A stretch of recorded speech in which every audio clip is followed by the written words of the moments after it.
Good morning. I hope everybody's doing well. Thank you for being here. Today, we have a really good live stream, and I think it's going to be something that you guys will really enjoy. What I'm going to be doing, you'll see either down below me or over up in the corner. We'll change this here in just a second.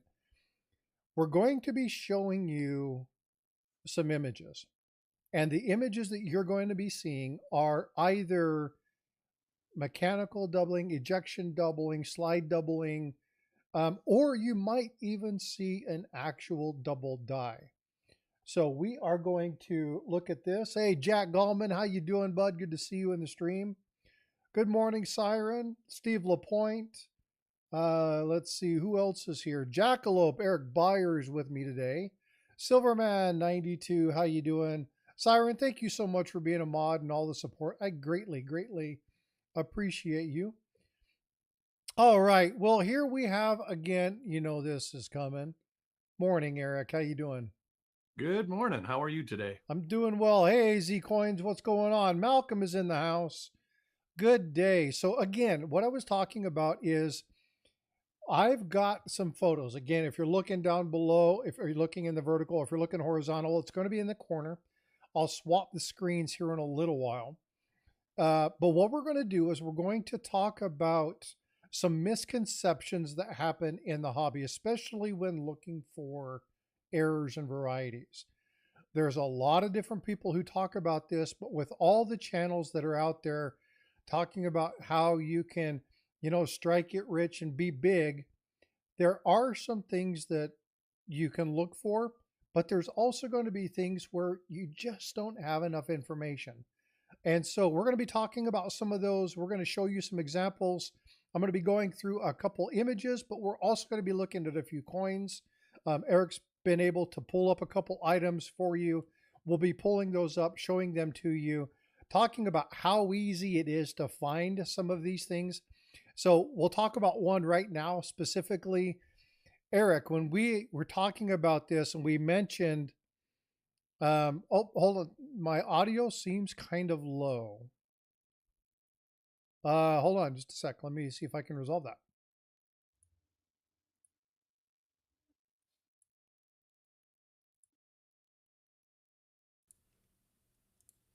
Tell me if that's any better.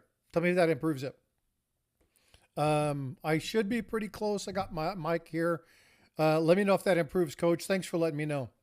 So, Eric, when I first contacted you about this and said that we wanted to look at this, how long did it take you to find the one that I was asking you about? 11 coins. And I actually looked at 1953p first because they actually happen on more than one date. We're talking about die deterioration doubling or the poor man's doubled die. Yeah, so that's a little louder. All right, Coach. Thanks. I appreciate you pointed out. Steve, thank you for letting me know the audio is good on your end. I do appreciate it. I did try to reduce any potential echo on the Streamlab side. So I see that, Eric. I'll pull that up here in just a minute. All right. So again, thank you guys for letting me know.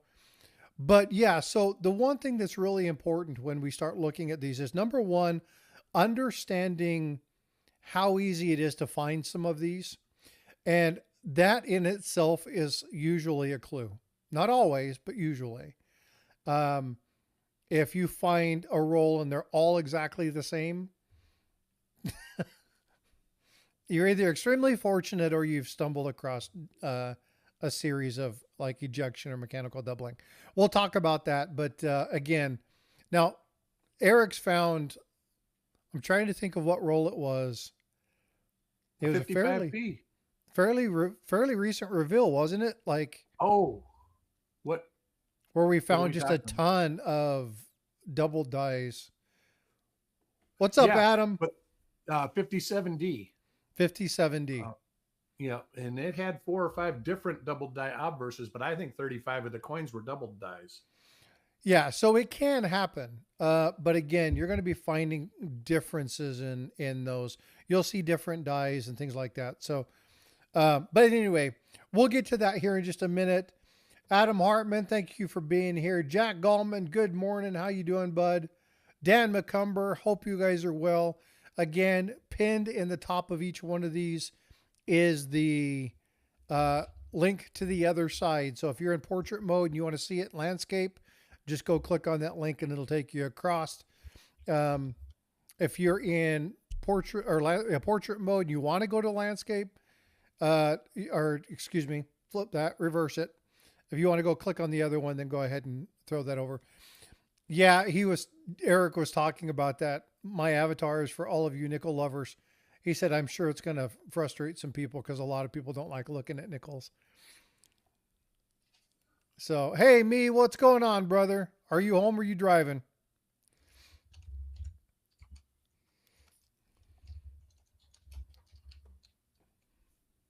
So, what rolls you got there, Eric? They're just 62D, 63P, and 60D. I got a bunch of them about 3 months ago, and I figured, well, one of these days I'm going to look through a couple of them. Very cool. Have you been looking at more 2022s? I have not looked at anything outside of reveals and coins that are going on the Copper Coins website in a week now. Last week I searched a roll of 58D nickels. But for searching for myself, I haven't had time lately, but I do plan on doing some extensive searching this week. Very cool. Well, if you want to do anything live, let me know. I will. I think that'd be a lot of fun to do some live stuff. I need to get back into when I had my eye surgery, I have a hard time seeing close now. So I haven't been searching near as much. Before my vision, I mean, obviously my vision was bad when I had the cataracts, but now I see well anything past 24, 25 inches. Anything inside of that, especially close, I have a hard time, especially if So my you eyes are almost tired. got to search on a microscope now on your I, computer. I even with a loop, I have a hard time seeing it anymore, which is really crappy for being a coin channel. Right. So Well, like I said, save your money up, and get yourself a $600-700 scope setup where you can get really good close pictures or views, oh yeah, and then because you the can one I have right sit now back from just the ain't cutting screen it. 2 feet, and then Yeah. you can search coins like this. I mean, like you're sitting right now. Yeah, put it It's up on not the my screen and preferred look way, and yeah. but it is. There's a lot of people, a lot of the old timers that like the fella I was talking about earlier who got me into searching for varieties. He's almost blind from diabetes now, and he doesn't search a whole lot of coins. He says, I don't buy any coins anymore. He says, I do search my change, and he says, I have to search it on the computer like super magnified to even see anything now. Yeah, so I got my loop sitting here and I'm using a 30x loop. And even with the 30x loop, I still have a hard time seeing it. Like So a 30x loop, like a 10x triplet. Is that what you're? yeah, yeah. Yeah. And that's still only 10x, so you know. Oh well, It's yeah, not that's true. it's not 10 times 3. It's only 10x. It's just clearer on a regular single 10x loop. The eye relief, you only see focus in the center, very center of the lens. So that's what I was saying earlier about if you're just getting into it, by all means, buy the $5 or the $9 loop or the $7 loop from China or wherever it's from. Yep. But if you get into it and you like it, one of the best things you can do is spend $30 or $40 on a Bausch and Lomb, a Belomo, a Something with really Schneider. good optics. Yeah. And they'll all say triplet or quadruplet. And what that means is like the 10X, to make it where the field is all in focus from the edge all the way to the center, is it takes 3 pieces of glass and basically laminates them together to make the lens. When it says, and that's what it means. So if it says quadruplet, like a lot of 20Xs, they're super small and they're quadruplets. That means they have 4 layers of glass put together to make that. And that helps with eye relief. If anybody is into shooting sports and you're using a scope, you will know that if you got a cheap scope, you kind of got to go back and forth and up and down with your eyes to try to find the sweet spot in the scope. But if you're looking at a scope that's like a big money scope, You just stick your eye in it and you see everything. Right. Yeah, I know. You know, We were talking optics when we were looking at the stuff earlier. We were looking at some of the optics, and the optics that were there were pretty cheap optics. Um, when I shot while I was in the military, um, optics make a total difference.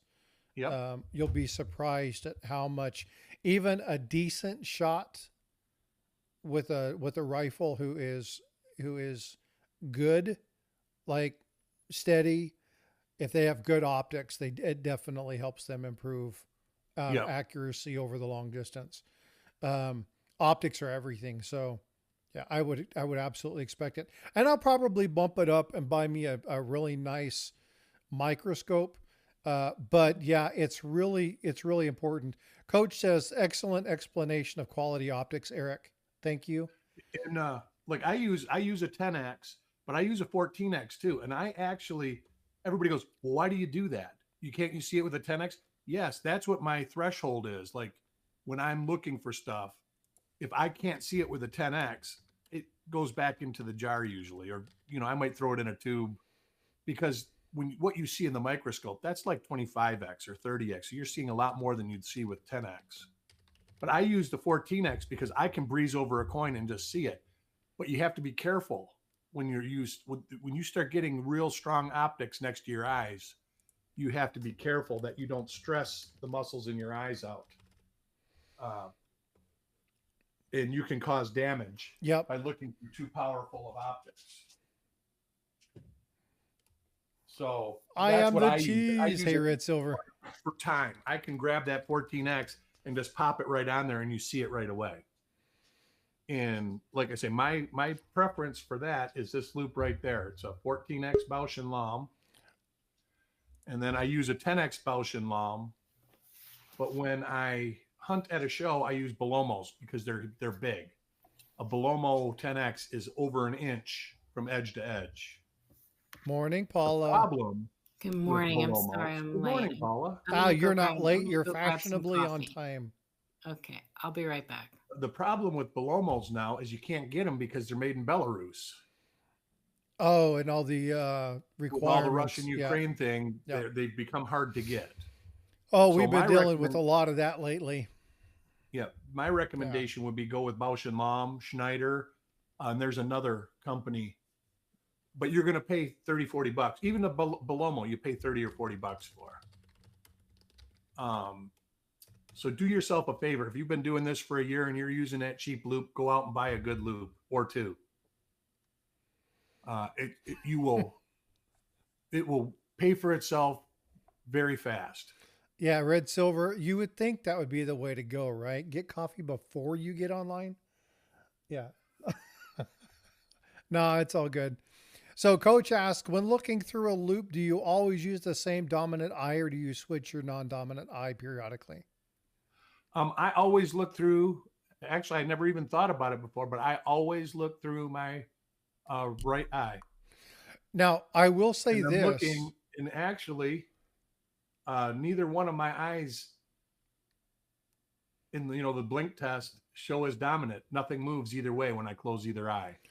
So that tells me that I'm not dominant in any eye, I don't think. I would make a recommendation though. The recommendation that I would make is, exactly, Red Silver.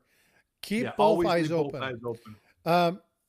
We are stereoptic, right? So we see stereoptically. So we see individually, but at a focal point, they come into one.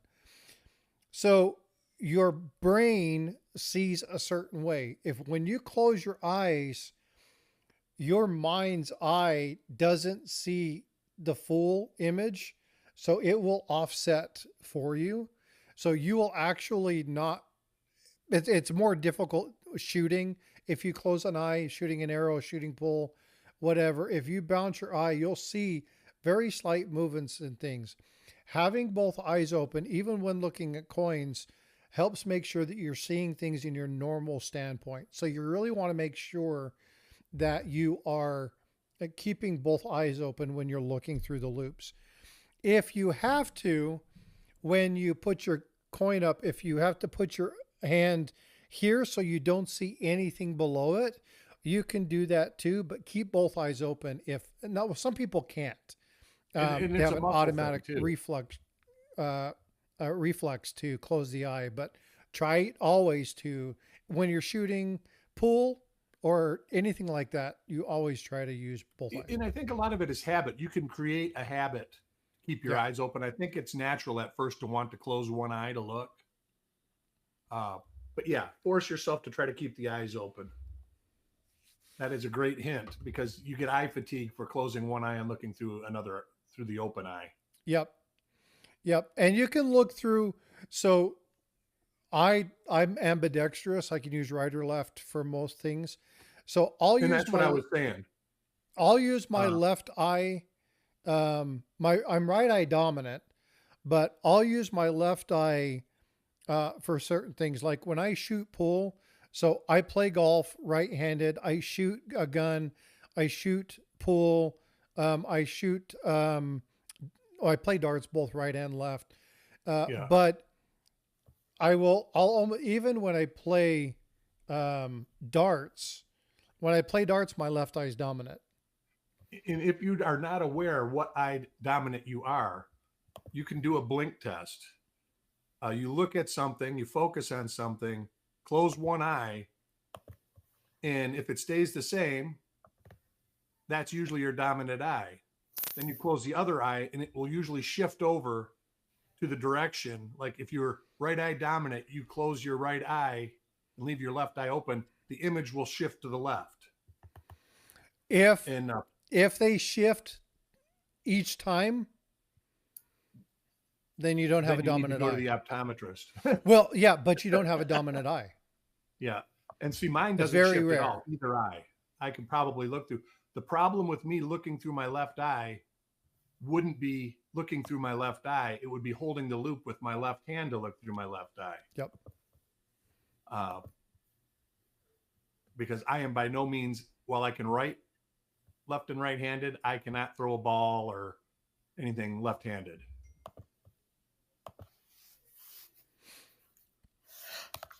Yeah, when I was younger, I'm trying to remember. My grandfather was left-handed, but my stepdad almost absolutely refused to allow me to use my left hand for anything.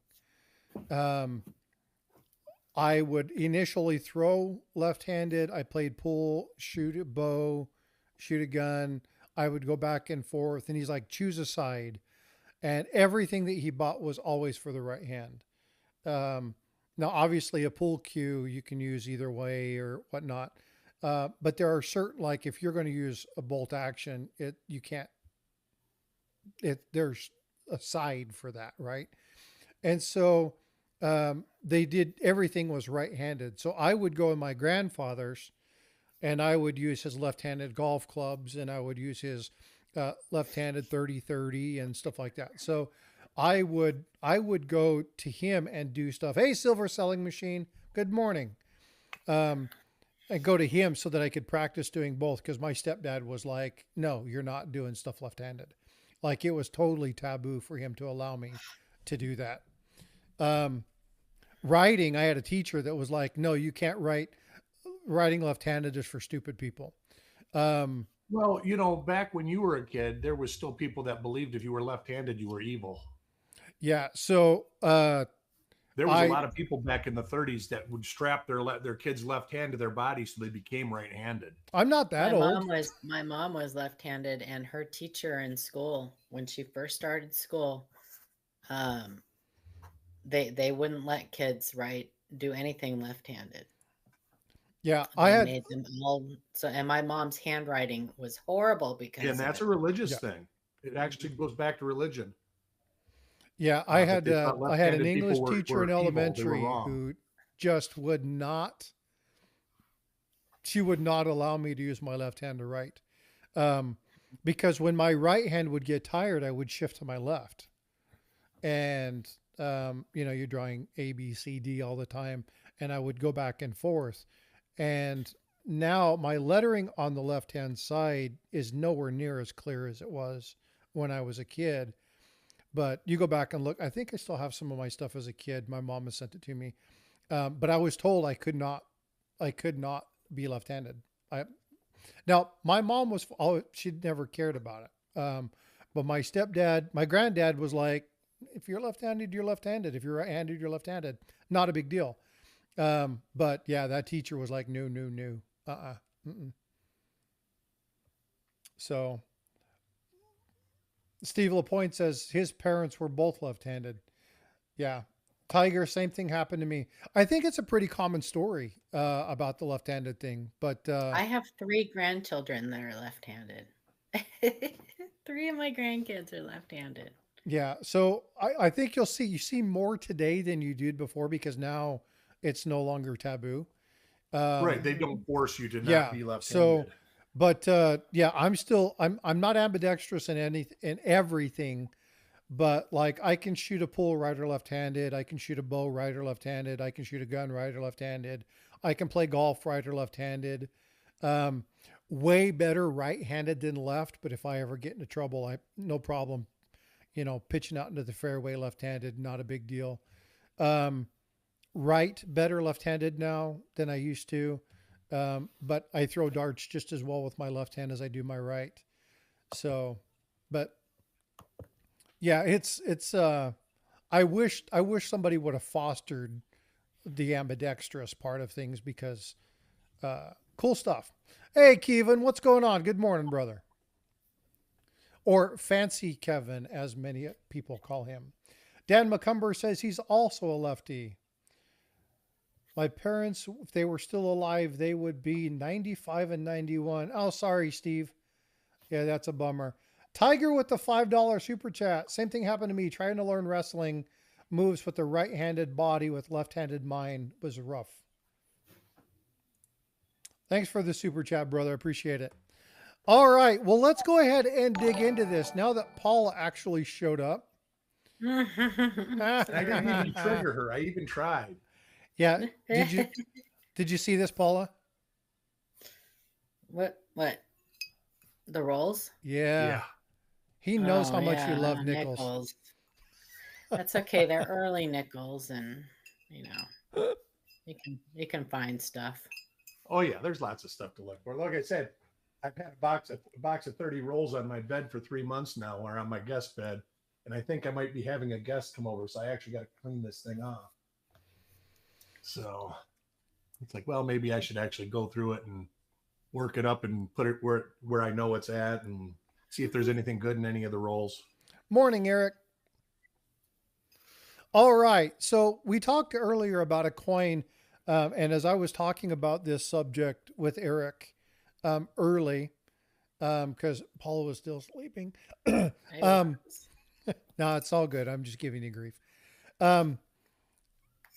I asked him, I said, can you find one of these? And actually, it was one of the very first coins he found, but I think he searched.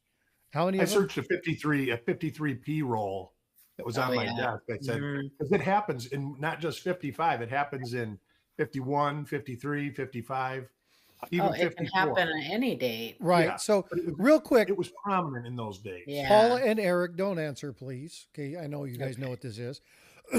What is this also known as? The thing that you're seeing on the screen, let me go ahead and, oh no, it's fine. Everybody can see this. What do you guys know this particular coin as? Now I'm really going to be triggered. I know you're going to be triggered. But what is this commonly referred to as? And we'll talk again. The whole Kevin's like Lincoln sent. He's not wrong. He is not wrong. Yes, quite a bit of a smartass. But no, he's not wrong. It is also a wheat penny. Very good, man. Kevin's on a rose. Or excuse me, a roll. You see them listed for sale for too much money all the time. Yeah. That's so does anybody know what these are affectionately, and I'm going to say affectionately, because we're talking about misconceptions and the seeing things. So what is this also known as? Anybody? I want to give you just a second before we go ahead and we spoil the fun on this. Not seeing any, and please folks, please share, just like put stuff in there, right? Because I would There you rather go. see a wrong answer see and it. help direct it. You know what I mean? There you go, red silver. Thank you. Right. Poor man's double die. And so Amanda, she had to pop in and say something. Paula's favorite. Hi, Amanda. How are you? Yeah, Paula loves this coin. This is one of her favorites. She's got like, you know, Yeah, a she's got whole other display favorites. case in memory Well, of no, this. I just hate it that people even associate it with a double die. That's all. I just it, So let's break this down and actually talk about why people call this a poor man's double die, and let's break that misconception today and talk about what this actually is. So Right here, you see it? Yeah. And it's actually just die wear, die deterioration. Uh, as the die strikes coins, everything starts pushing to the out. It's like I believe they call it kinetic energy. Pushes towards the Following outside. the path of least resistance. That's right. And it ends up pushing part of the design this way. And you see it right there. Sometimes you can even see it on the first 5. Yes, because the edges of those devices on the die are no longer like squared off. They get soft and rounded out. And so the metal just starts pushing over the And you edge. can see these little lines. These are flow lines. Radial flow lines. Dan McCumber says this is with your full set of L on the rim, Paula. Yes. Lovely. She's gonna need a Boy, a it's Trigger Prozac when Paula we're Day done. today, huh? We should have put I that on. know. And you can almost see like it's not as common to see on copper sense as it is on copper plated zinc sense, but there is a thing called a ridge ring. Yep, absolutely. Boy, I might have one of those. Let me look. And you can almost see a little bit of one starting there at the You talking field. about right here? Yeah, at the where it's starting to kind of like get a hump. Yeah, the late 80s Zinkins are famous. They are, but you can get them on copper sense also. You can get them on nickels. Nickels got a lot of poor man's double dies. And it's much like nothing here. Darn. I'm trying to think of the word. Not. I'm Explain it one more time. Huh? Explain it one more time. Die deterioration or ridge ring. Ridge ring. So you get this. It looks like well, I can show you. I can pull up a picture. Like a buildup. It's like it's like a hump around the perimeter. It's a ring. It looks like a raised ring around the perimeter of the descent at the field rim junction. This don't have it. Amanda, what's the name of it? Reoccurring die subsidence. Die subsidence. Well, I got all the Zinkins out that I had within my arm's reach. Oh, there's another roll. So the die starts to kind of sink in, and it'll become it gets like a raised area on the coin. Let me find my file on ridge ring. All right, it's cool. Yeah, so again, the purpose for today's discussion is to look at some of the common misperceptions. Now, there's also going to be something, I've got a number of photos up, and what we're going to be doing is, as I pull these up, and again, when I start this, I'm going to switch the screens for the YouTube side. We won't be seeing it here. I'll have to do something special for the ones here. But what you're going to see is you're going to see an image. And chat, I want chat to open. Now, Amanda, I know you're really good at this, but if you can refrain from answering. And I want to know one of three things. Number one, is it an error? Number two, is it damage? Or number three, do you need more information? And so we'll kind of look through this. There you go. Oh, I'm very familiar with that. Yeah. Mm-hmm. Yeah. I didn't know that that was what it was called. Yeah, red ring. It's just dye deterioration. The dye deterioration takes different forms. That when the dye starts wearing out, depending on the area, there's many different anomalies that can happen that you will see on the coin. And that's just one of them. Radial flow lines is another one. You see those a lot on. You see that a lot on nickels.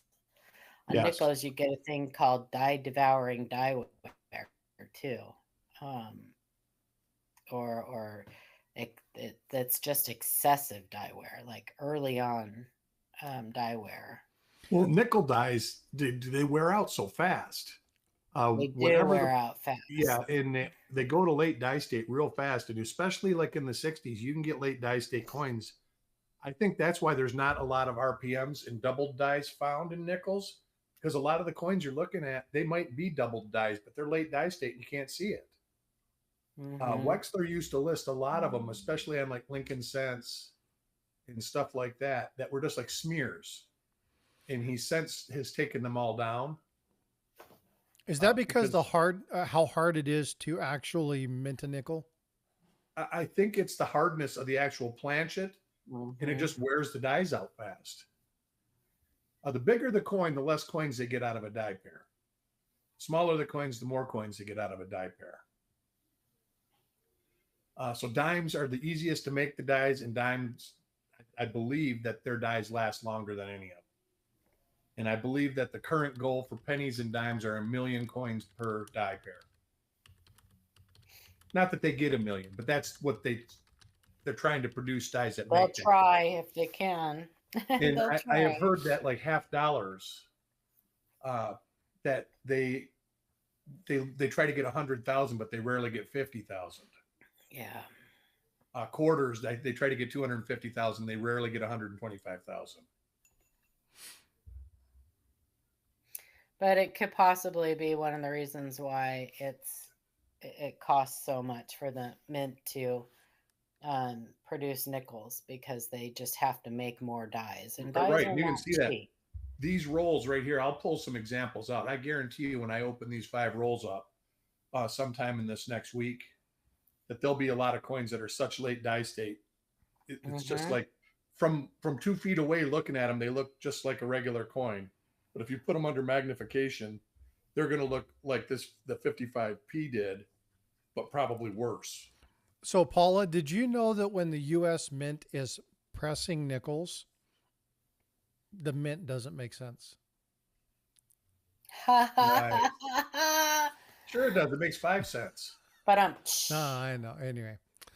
All right. So I'm going to go ahead and I'm going to pull up. I'm going to switch for you guys, and you'll see the items that I have in the center. For you guys, I'm going to have to share my screen and do it this way. All right. That's going to, I can't do it that way. It's going to show them both. I want to make sure that we're still seeing, so you're going to have to see it on the YouTube side. All right.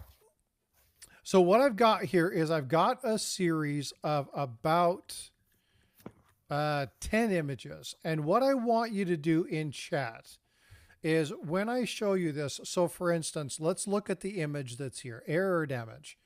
So again, error, damage, or you don't have enough information.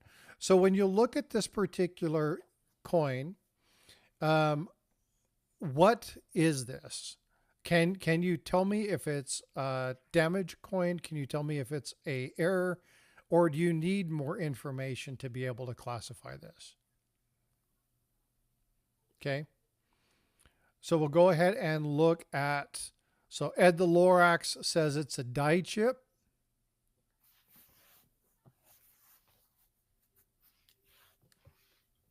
Me and Frosty had a discussion on this one. I'm not sold on what they say this is. Well, I'm not. I don't I think think they're I wrong. know what it is. So I Keelan would says keep this. damage. Well, and I think I again, know this what is it so. is. What's important is that Eric says maybe a clash. Okay, so again, remember, you can say that it is an error or damage, or you need more information. So Eric's like clash, maybe more info. Too close to see all. That was my thing too. Red is the picture is kind of you need a more of the coin. What you're seeing there, does it go extend further down, or does it just Yep. end right there? I would absolutely want to see more Right. So information. this the reason that I'm showing this particular image now, what they called this, Paula, what do you think it is? Incused machine doubling. So what error ref calls this is ejection impact doubling. Yeah, I have questions with Okay, that. but Yeah. here's the thing. But I call machine doubling ejection doubling. So Right. Well, here's the thing with this. I would keep it because that's cool. But I would like to see more of it because if that's like the S's below that, that's kind of neat. Yeah. I mean, but no. So if you see examples of incused ejection doubling or machine doubling, aka machine doubling, many of them have a completely separate secondary image. So right, but this the EC and the Betsy Coleman quarter in relief. Right, that's a great example of that. That's one that coin was what helped me understand the difference between relief and incuse, right?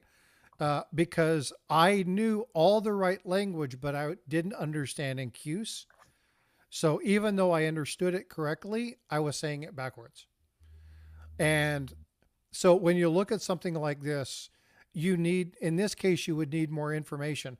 Why am I showing this particular one first? The primary reason for this is you see a lot of videos that come out and say this amazing coin, and they show something like this. You have no idea really what it is. There's not enough information. I absolutely love error ref. I really do. I think it's a great resource. It's kind of the only resource that we have right now as far as errors go. But there are also terms that have been changed on there that are kind of somebody trying to reinvent the wheel. So be cautious when looking at it. And like I say, this photo in general is deceptive. Never try to assess a coin by just a photo like this. Never. Yeah. You always need to see the whole coin. When you to properly assess or diagnose a coin, it would be like a doctor, you going in to see the doctor and them just having you put your shove your foot out, inside the door and just looking at your foot. They never would do that. They want to see the whole patient and assess, they need to know everything about you. You need to look at the whole coin to be able to properly diagnose a coin. Yep. So again, I showed this one first for that very specific reason. And so I wanted, because it's really easy, and Paula does this with me all the time. And she's always like, be very careful and, attributing stuff. And she's like, what is it? Like, tell me what it is. And she's like, well, how did you find that? Where did you locate that? What else are you looking at? And so it's really important because there's a lot of times where now I'm like, I think it's this, but I'm going to send it off because I want to be sure. Because there's a lot of people who are very talented at being able to see these kind of things, but you can't just see a single photo and make a determination. I want you guys to be very careful when you're watching channels and they show a single, short or something like that, and they say this amazing coin is worth whatever, and they show something, you really don't know that that's exactly what it is. So be very careful with that. It's a good way for people to make a video out of a single picture be something it may or may not be. Just be careful with that. The next one I want to do is this one. So what do you guys think this is? Do you think it's ejection doubling or mechanical doubling, or do you think it's double die? Give good look at it for a minute. And what are your guys' thoughts on this particular coin?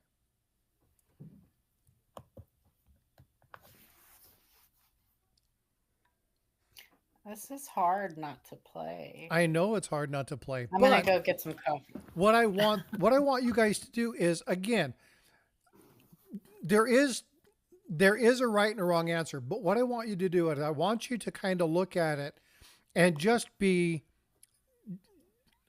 willing to take a stab, because if you start to recognize stuff, the more you do it, the more you'll start to kind of understand what it is that you're looking at. And if you see the same thing over and over again, that's wrong. Now we know what we can work on teaching you, and we can work on how we can identify, showing you what it is that is incorrect in that. Hopefully that makes sense. So mechanical doubling, I see MD. So MM, I'm not sure. I'm assuming it's machine. I don't know what he means by MM. Maybe he's got cookies. Melt in your mouth. He's thinking of chocolate. Maybe. Jackalope says mechanical doubling. DDMD, I'm no good at that, and that's fine. But again, the reason I'm trying to show these things is just so people have kind of an understanding of what to look for. So I know that Amanda's over there chomping at the bit to give the answer. So I'm going to let Amanda drop the answer on this one. She's quietly yelling at the screen like this. I know she is. I love Amanda. She may not be. She left. She's probably in and out doing stuff. So. All right. Well, Paula, go ahead. I know you're chomping at the bit. This is ejection doubling, aka machine doubling. So but I would not, once again, I want to see the whole coin, because you can have both on a coin. I was going to say there is a 47S double die dime that, well, this is obviously machine doubling. Yeah. But if you saw it, you would say, wow, that's really close to the same. And there are double dies out there, especially with the doubling on like pennies or cents. In the inside of the 9, there's like a little the thing here is that you lose dimensions with this. With the other double dies that can look like this, you maintain the full dimension of the design. And most of that isn't on the outside. When you get doubling like this, it's usually on the inside of the design. Class 4 type doubling. And I was trying to find an example. There's some quarters and some half dollars too that can get here. I'm gonna pull this up real quick. This is an example of a 1951 quarter that has both. You guys see that? There's a 69S that Ken Potter has a picture of that is a FS 101, but also has machine doubling. Talk about crazy. Yeah. So if you're seeing the one, this is a 1951. The blue on this one is the double die, and the red on this one is the ejection doubling. The ejection doubling, yeah. Yeah. This isn't the best example, but I got one that has what I'm talking about on it. Yeah. So the one that I'm showing has both. So they can have both, but again, when we're looking at these, the misconception is that you can identify it from a single photo. Number one, this photo is pretty decent, but you're only seeing a small section of the coin. So you're going to want to see more of that. But again, you're going to want to make sure that you're looking at the whole coin, and that you've heard Paula and Amanda and them say this all the time when they're sending photos into Livecoin, and that is produce good quality photos. Most of the photos that you're going to see here today are fairly decent. You'll see a couple that aren't quite clear, but when you look at it, you should be able to tell very quickly. All right. So Eric's there's one for you. Really good example to have in your hand of ejection doubling, aka machine doubling. You could 57D on the Lincoln Cents is a great date for it. Like there's Right some here. really extreme examples. On Zoom that in a date. little bit, Eric, if Oh, you great. can. Put me on the spot here. Oh, all Bottom right. right-hand corner. There you go. There you go. Perfect. Right up here. It's not showing him though on YouTube. It's showing. Yeah, I Should see be. the mouse on YouTube. So right there, there, that's up in the actually left-hand hub corner, I doubling, see it. even though it looks like it could be machine doubling. Here, There's a let me- lot that are better than this. This was just one that, because it got discovered recently. There we go. We'll cycle that through so that you can see that one There's better. a couple 1942s that have the same doubling, I believe. Some of them even go down here. There's some on the Lincoln Cent on the L on Liberty. On the L, that- there's some of them on the B and the E, on the bottom of the B and the E, that look the same, just like this. Yep. But you can see that everything is present around the outer perimeter. There's nothing missing. When you have machine doubling, Just a little added. there'll be something right here. Let's say it's right there. Or if it was right here, this would be cut out right there. And I'll show you a great example of that here in just a second when I do the other one. Let's go ahead and get back to this one So and that's get a back. fly poop double die.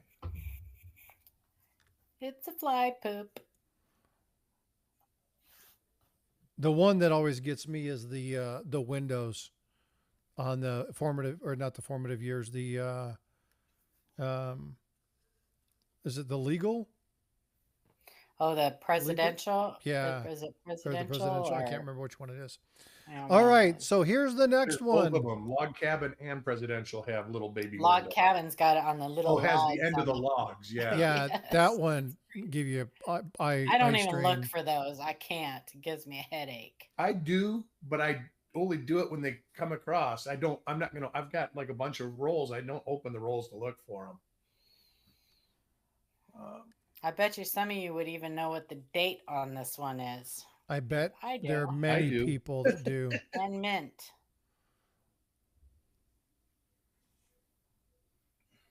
So this image is courtesy of Ken Potter.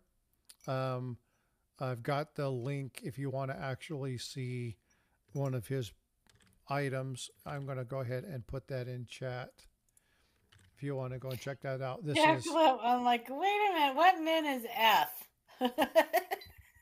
Foster freeze. yeah. D and F are next to each other. I know. Yeah. but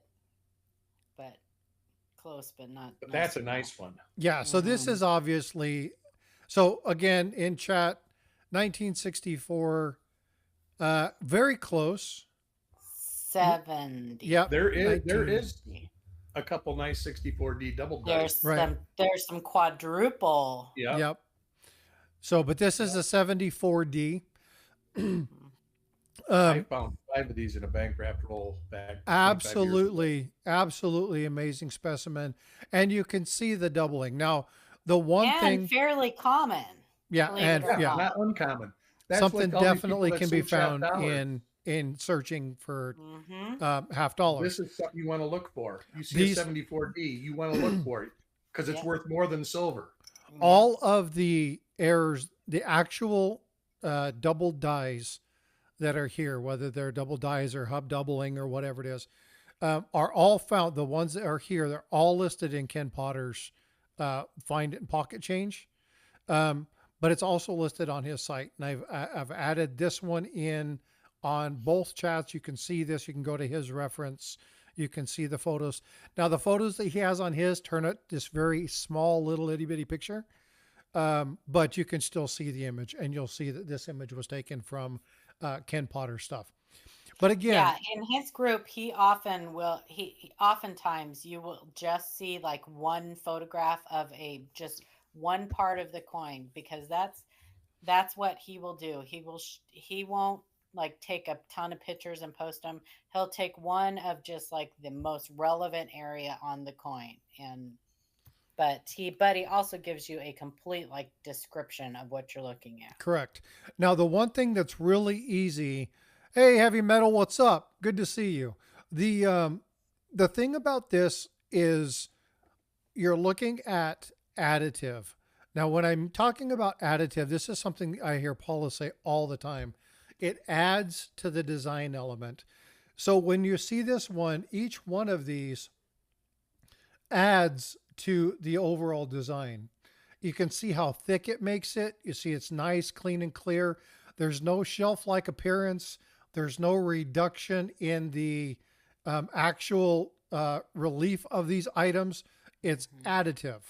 And so this is one of the key elements. Do you want to, the fact that you can see, the serifs and everything. It's just absolutely an amazing, amazing coin. You have splits, notches, and separations on that double die. Like, it's just incredible. 949 with the $5 super chat. Thank you so much, 949, for your support. Good morning, all. I hope you're safe, having a fantastic weekend. Stay safe and be blessed. I appreciate it, 949. Thank you so much. Appreciate your support. All right, let's hammer out this next one. Eric, this is exactly what you were talking about just a few minutes ago.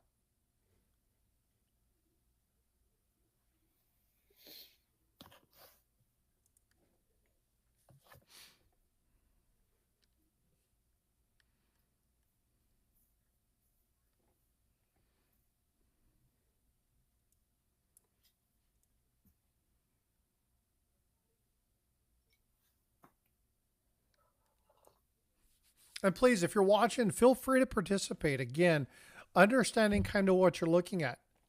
The opportunity here is that, yes, there's a right and there's a wrong answer. But what I want you guys to be able to do is to, in an environment where nobody's going to pick on you. Well, I'm there. If AZ gets it wrong, I'll pick on him. But if this is an opportunity for you all to say, hey, I want to learn this. If you're not interested in it, I completely understand.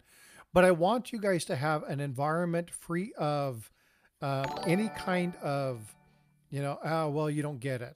What I want to do is we have people here who are very smart in identifying these, right? Who can tell you exactly what's going on and why. So look at it, identify what it is, identify what you're seeing, really take time to look and see what's going on, because once you get it, and I always go back to Paula teaching me about incuse versus relief. I will never forget the day I realized what it actually was. Like, I get it. Like it stuck in my brain. I knew what it was. I want you guys to have those aha moments. So please feel free to, enter into chat and ask those questions. I'm not going to pick on anybody that doesn't get the correct answer. We're going to show you why it is what it is. So again, please feel free to participate. And if you don't want to do this because you don't find this overly interesting, then feel free to play the game. Kinomine, I still have a lot of trouble with doubling. They look odd. I save them. That's my motto. It is one of the hardest. If you are a variety searcher, or you are interested in learning about varieties and being able to find them, learning the difference in these is one of the toughest things to get your mind around. And if you have a doubt, like Ketamine said, this one is kind of obvious, but it's only a penny. Save it until you know for sure. If you have any doubt in your mind what it is, put it aside. Mm-hmm. It's simple that way. And trust your eyes. Trust your eyes. If something doesn't look right, set it aside and look at it later. So, if you find a coin and you go, this looks weird, but I'm not sure about it, set it aside. And if you're searching through rolls, the odds are that you're going to come across another date and mint that's completely normal, that you can use as a reference. And it's always good to have a normal one as a reference, or you can go to PCGS Coin Facts and look up what a normal one would look like. And with anything, okay, and we talk about what does Steph Curry do? What does LeBron James do? What does Practice, um, practice, practice. what do those folks do? The Olympians, the pro athletes, the Paula, Eric, Chuck, Blue Ridge. What do they all do over and over and over and over again? They search, they look, they're trying to identify. They're constantly looking Repetition. at regular coins, understanding what the normal element of the coin is. Because once your eye gets familiar with the design, then those things start to pop out at you. And once you find something, if you're looking for double dies, once you find one, it usually is like a light going Ooh, off. ouch. Mm-hmm. You usually have not much problems after that. Ed the Lorax says, I found a 72 DDO when I was 10, but it didn't match the red book, so I threw it back. Well, that's because because the there's red book dozens only of them. shows one example. Right. There's how many different double dies for There's 70? 10 good ones. Yeah, on the Lincoln set. Ouch. Mhm. I threw when I 9 first good ones. when I first started, I found a really, really thick 1960, really thick. And I was like, oh, that just looks weird. And I just put it back into the thing. Now looking back at it, I always see that coin's in my mind's eye. So it happens. All right. So this is obviously mechanical or ejection doubling. So Paula, It's a great example of it. Mhm. yeah. So let's break this down. So what is it that is the definitive? Remember when we talked about with the previous coin, okay, I'm going to go back to the previous coin. We talked about it being additive, right? So the design element adds to the overall design. When we look at Overall this one, size. Mhm. yeah, when we look at this one, you can see how it actually takes away, here, right? It actually takes away from the design element. So you can see that that is actually removing that little shelf-like appearance actually eats away at the overall design. And that's kind of one of your telltales. What else should they be looking for? Notching. Yes. So we're talking about like splits. here, right? Inside here, inside the 9, the base. Extra thickness, like 89 Extra feet. There's a lot of thickness. double dice. But the Mhm. first 9 is like huge. The tip on the bottom. Like, It's look like at this super U. fast. See how thick this U is? Look how thick that T is, right? Again, when you're looking at the Yeah. 4, One leg. right? Look at that extra thickness. And again, these are all little things that when you see a really good example like this one, it's like, wow, it's there.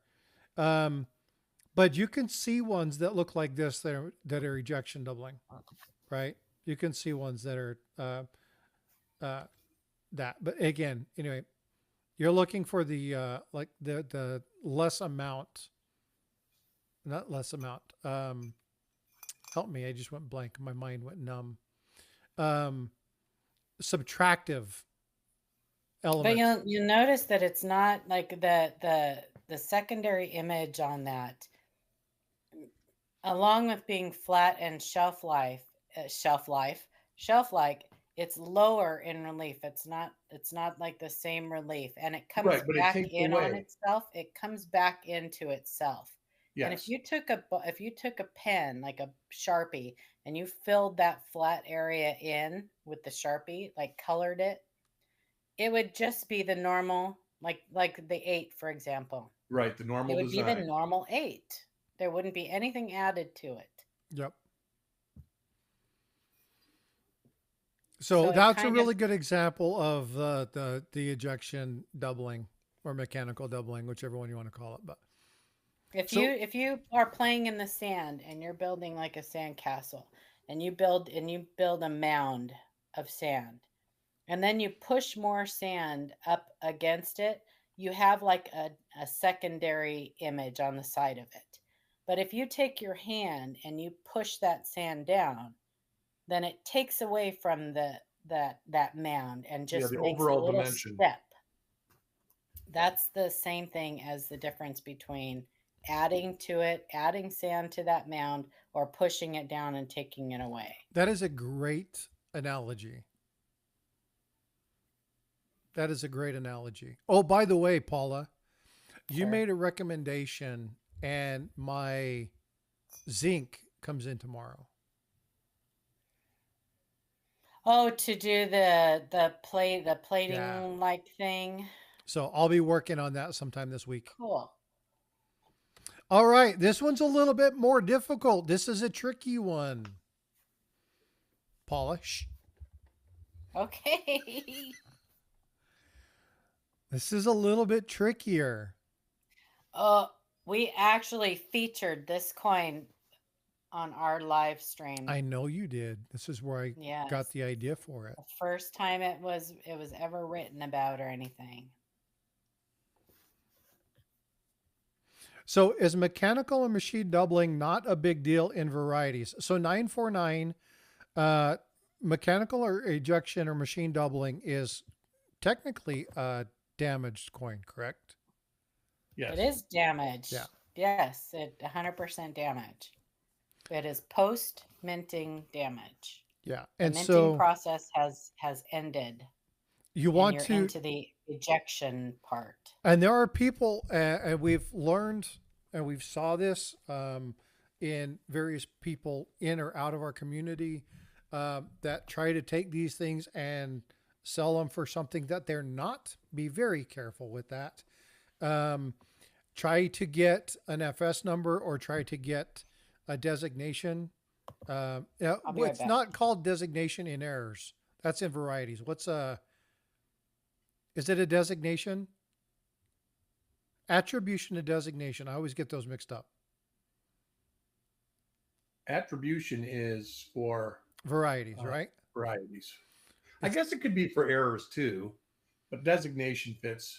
Isn't it designation for errors and attribution for varieties? It Well, could be. attribution is when you can pinpoint it to a specific die. Okay. Okay. I know there's language there and I always I'll get be that right back. language screwy. So did she say she'll be right back? She did. Okay. Anyone else? Amanda, are you still here? I think Amanda's probably stepped out. So what is your call on this, Eric? My call is machine doubling. And we'll let Paula, when she comes back, give the definitive. But yeah, it's ejection doubling. Now this, again, you can go look at Live Coin Q&A. They actually did feature this coin. They talked about the specifics of it. Again, the problem is here when we're talking about miscommunication or where we're talking about misconceptions within coins, be very careful looking at a single coin and making a determination. Sometimes you can. Sometimes you can see it very clearly. Sometimes it's very evident. But again, be very, very careful with it. Eric, I would miss it. Too many dings in the area. Yeah, something like this would be, I think I would probably see this, but again, there are different things. Eric's pulling something up. That is a true doubled die, and it's very difficult to see. There are about 3 or 4 of them listed, but they are there. I just figured I would show an example of one that would be. Can you zoom in on that a little bit? Oh boy, you're asking for it. Just take your mouse and scroll up. There you go. Perfect. That's good. You can see it right there.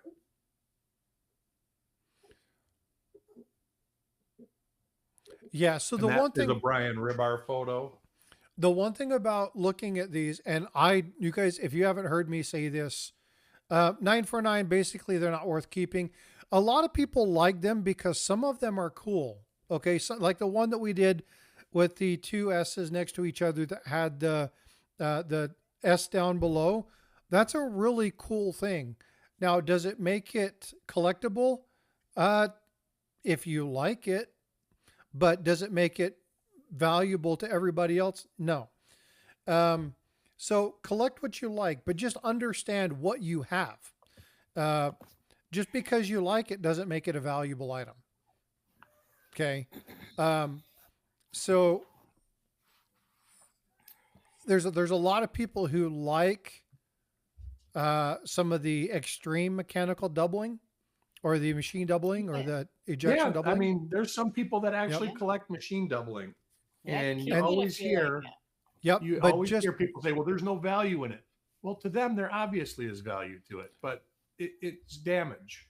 yeah. So There's just a be lot of people who aware. collect damage. If you want to have it, Mhm. have it. But be I aware. do. Yeah. Yeah, Yeah. So just be aware of what it is. That's the important thing. Um, I'm not telling anybody what they should or shouldn't collect. That's totally up to you. I just want to make sure you're armed with the best information, so that you know what you have. What I can't stand is these channels that say, whether they're selling, whether they're doing shorts, whatever it might be, that say this is what it is. Yeah. And they sell you something knowing it's not that, but they sell it as that. I have issue with that. I want you to be aware of how to determine what's what, but I also want you to be able to look at things and say, um, I don't know if I have enough information to really understand what that is. And in that case, you guys know where the resources are and you can ask the questions. I want to see you guys start asking questions so that we can target those things and help you get the answers that you need. So this is why we're doing this particular one. It's not to belittle anybody or not to do whatever. I really want to give you the opportunity to learn. All right, let's go ahead and go to the next one. Thank you for pulling that up, Eric. I appreciate it. And can I just add something real quick? Nope. So, okay, well, I'm going to anyway. Um, so my only problem with people like selling machine doubling and telling people like that it has value. I don't care what you say. It may have value to some people, right? Like Eric said, right. collect what you like. I collect elongated cents. Those are damaged coins. The difference is that you can find machine doubling for face value.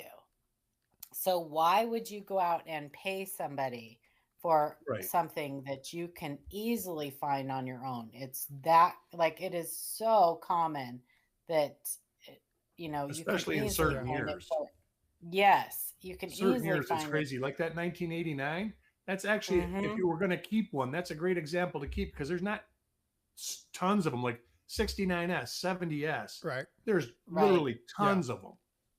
And 89's that's a great year to find die deterioration. I It's mean, a great it's year a to find super double year die. to find die deterioration.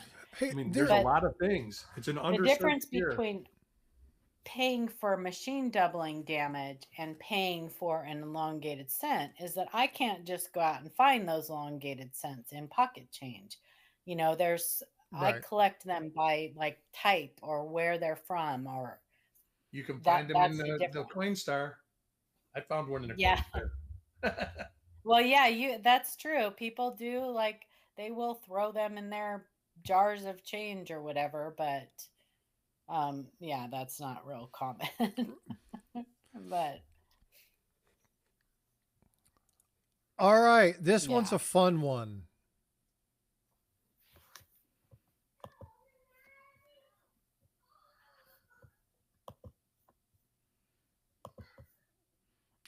I chose this one because I liked the picture. Yikes.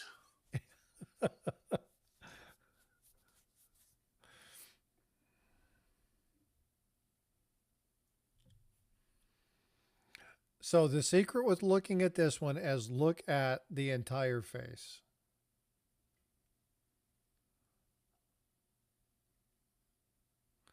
Red Silver says, I'm closing my eyes. Creepy Don't close Lincoln. your eyes.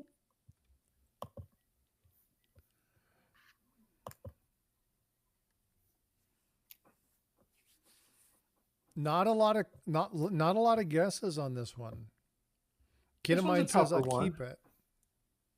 They're holding their tongue. They're not saying a lot. They're not No. guessing. And then again, folks, You this guys is should just, at least And take a actually guess. looking at the half a coin is actually your best bet. say that one more Yeah. The time. one all the way to the left of the screen. That Yeah. actually makes it a little easier to discern.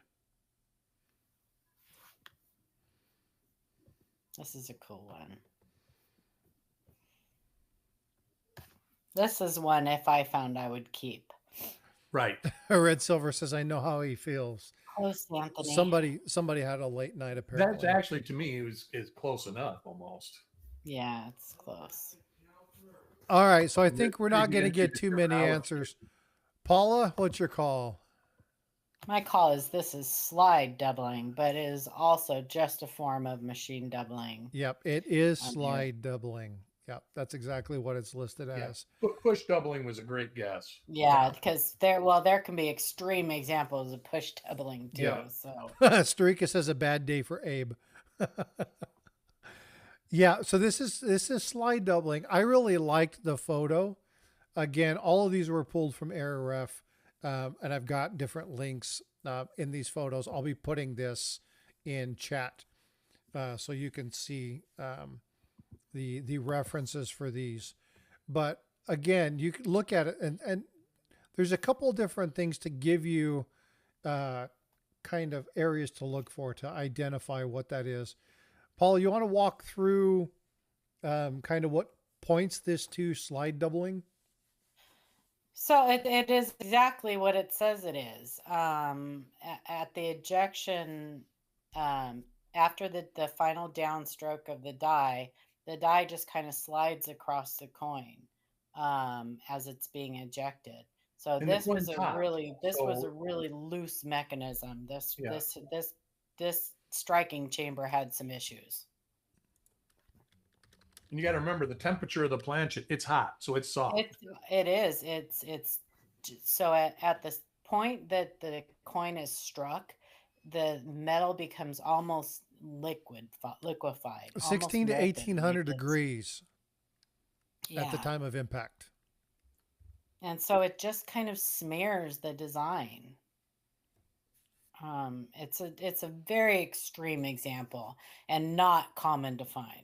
Right. This would be, like you This said, this would be one you would keep. Yep. Yeah, this is not one that would be common. Even and those extreme examples of push doubling. So at one point, Wexler actually had, I don't remember the date, but he actually had an example of push doubling labeled or attributed as a doubled die, and then it was later removed. But him and Wiles went back, and I think Potter too went really round and round about that coin before it was finally like, no, this is just push doubling. It looks But like it's a it great can be- coin for Halloween Yeah, it is. It's really interesting. because it It's looks really, like and Lincoln's skull I venture underneath to his skin. say that oftentimes I would expect to see this with like a misalignment of a die also. I would think that there would be some misalignment. Well, it could be of involved. the picture, but if you look, it almost looks like the rim is gone here. on at K3. On where? K3, 3 o'clock. If you look at the Yeah. half to the left, Mm-hmm. it looks like the rim ends around K5 and then starts up again about K1. So it does look like it's a little bit off center too.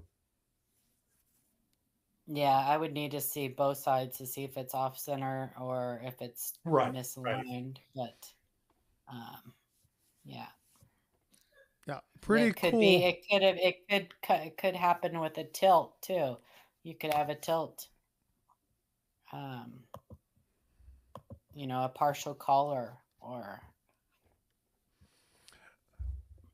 Yeah, there's I'll put the very cool listing for looking. this on there. It talks a little bit about how this particular coin occurred and what they identified. Mhm. Again, almost all of these photos that are from AirRef, so I'll give you the links to those. I'll put them in the description afterwards. I didn't want to put them ahead of time because then you'd have known all the answers. I wanted you guys to be able to kind of, again, in a judgment-free environment, be able to answer questions and just challenge yourself. What does this look like? What might this be? So again, Let's go ahead and go to this one. I like this one.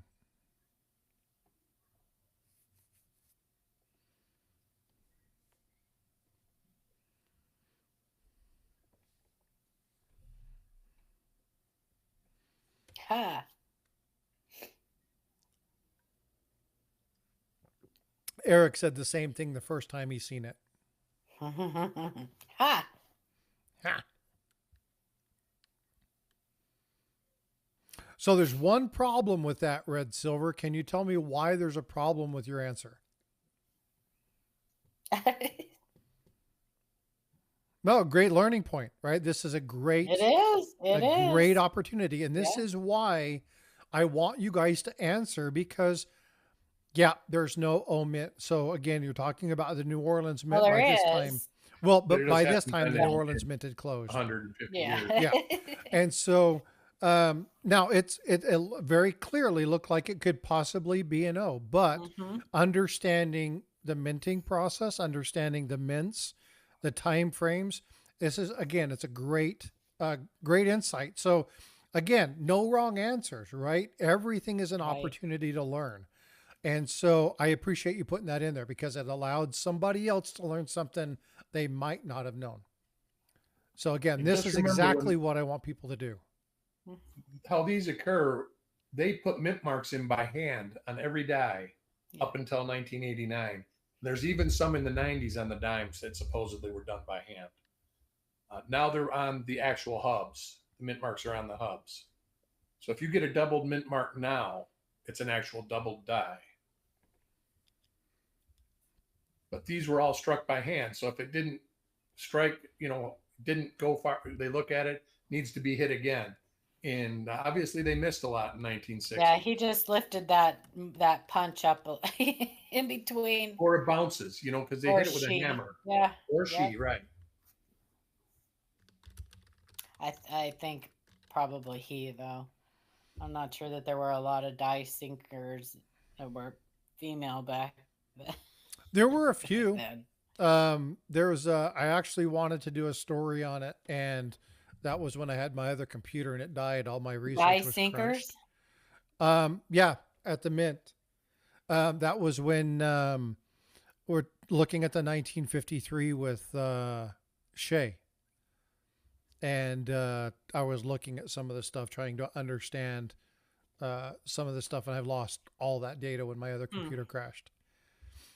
I have to go back through and pull that stuff up again. I don't know where he would get that information, because I only know of a couple that actually, like, they've talked about their names. There's an But I interview. don't Oh, know he if- didn't have it. I was doing research on it.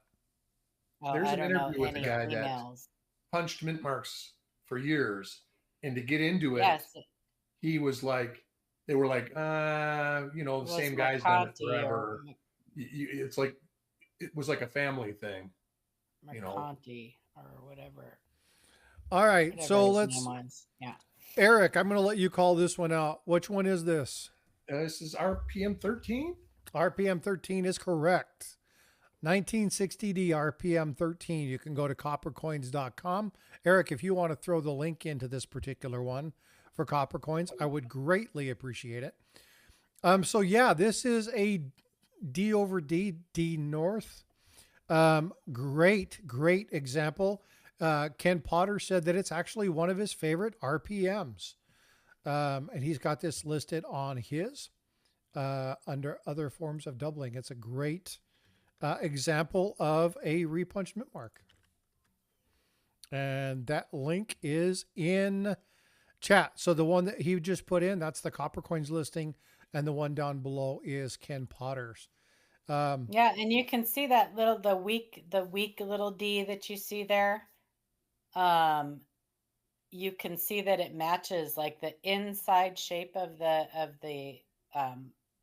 Of the D, yeah, which is actually the secondary D.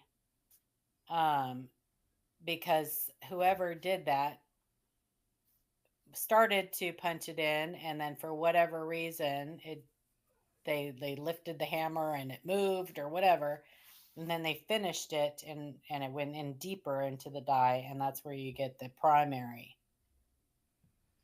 or secondary.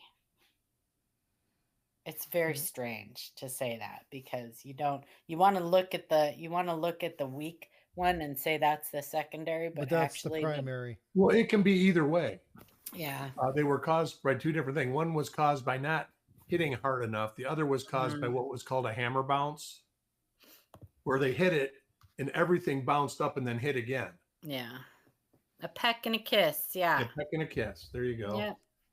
Yeah. So this is just a great example. I wanted to share this one. Paula, you're going to like this next one.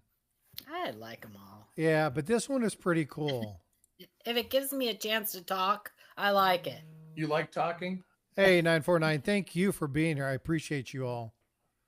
And Red Silver, again, no apology needed, man. What I appreciate about this is the fact that you answered because it gave somebody else an opportunity to learn something.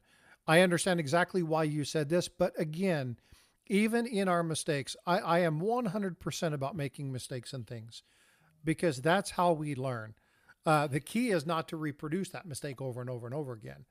So I want people just to say what they think, and then let's if it's right, freaking right on, right? And if it's not, then what we do is we look at it, we explain why, and we move forward with it. So please feel free to answer. What do you think it is? You might surprise yourself by being able to answer these correctly. So please take a chance. So again, thanks, Red Silver. I do appreciate that because it allowed people to remember. Hang on. I've got a phone call. Okay. Is it Ken? Ida's calling. No, it's Ida. Oh, okay. Because if it's Ken, we wouldn't hear from her trying. until 2 or 3 in the afternoon. It's always better to try and fail than it is to not try at all. Exactly. Anna, I think you're lagging, my friend.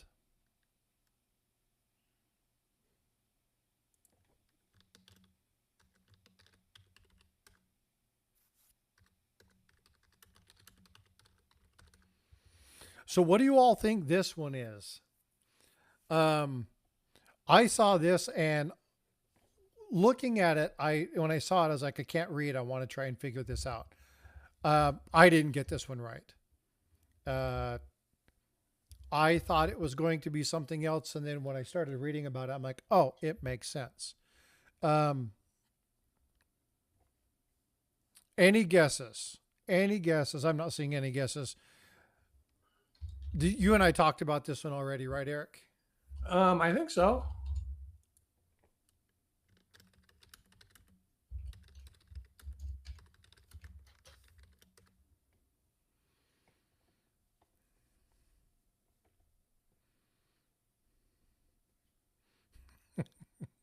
Streak is messing around. It's an ODD. All right. Eric, what do you think this is? I think it's double struck. And it looks like the collar's there. But double struck, and then the second strike, you can see where the collar hits. Could be wrong, though. I'm not a big error guy. So this is one, when I first looked at it, I figured this was going to be one of those coins that never left and then was stamped twice. But it's actually what they call a stutter strike. Now, again, Paula gave me double struck. Paula gave me a warning earlier to watch some of the language here. So I'm going to let her, when she comes back, we'll talk about this one again. My standard disclaimer is, as far as nomenclature goes, I'm not your guy.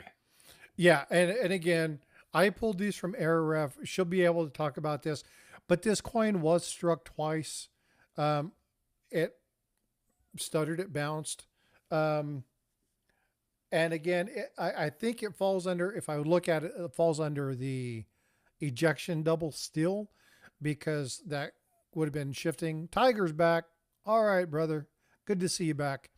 We'll come back to this one when Paula's back. I know she's on the phone with Ida right now. But we'll talk about this one. This is going to be something that's really cool, and we'll have her break that down. This next one, might throw some of you for a loop. And like I said, we'll go back to the other one because the other coin, I want to talk about that one in particular, but I want her to be here.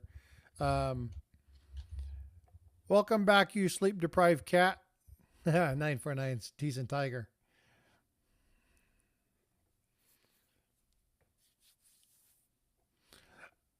Now this is one that, good guess, Jackalope. This is one that I had never heard of before.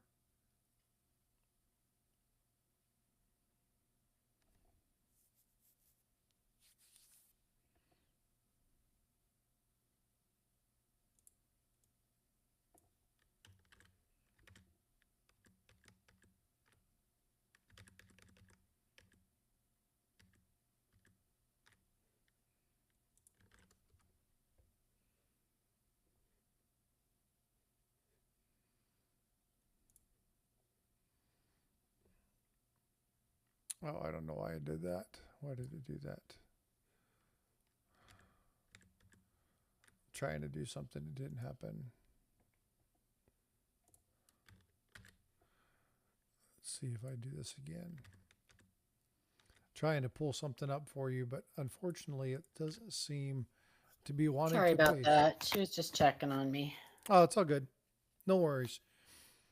So here's the next one. This is one I haven't had anybody guess yet.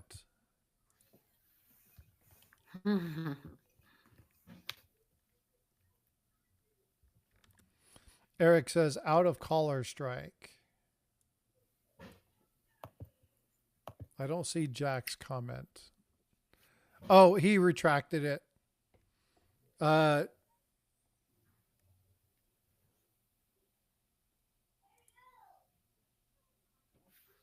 Yeah, he retracted his comment.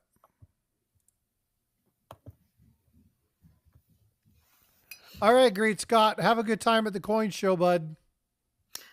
Oh, is he at a coin show? He is. Yeah. Stan says, I now see it on the rim. Yeah, we're looking at the rim. Paula, what is your call? Well, it looks like rim restricted design duplication to me. She's a stud. You know that? Yeah. Anthony had it right. Yeah, Anthony had it right. Good job. So, Jackalope said that it was out of the collar strike. No, it's not out of the collar. So what's the difference between? It's basically just another form of ejection doubling. So Jackalope, the reason that I was kind of sad to see you remove that is we could talk about the difference. Okay. Again, realizing it's wrong is fine. It's not a big deal, but the opportunity here is an opportunity to learn. You may be like, oh man, I knew that was stupid of me, but somebody else might not. No, and it's so not stupid. Well, but I know a lot of times people are like, man, I don't want to do that because what if I get it wrong? But again, judgment-free environment where people can come in and just say, I think it's this. RRDD is the designation, but it is rim restricted. Good job, Anthony. So you want to talk a little bit about, vice job. Vice job. No, so vice job would be incuse. Backwards. It would be backwards. And backwards, yeah.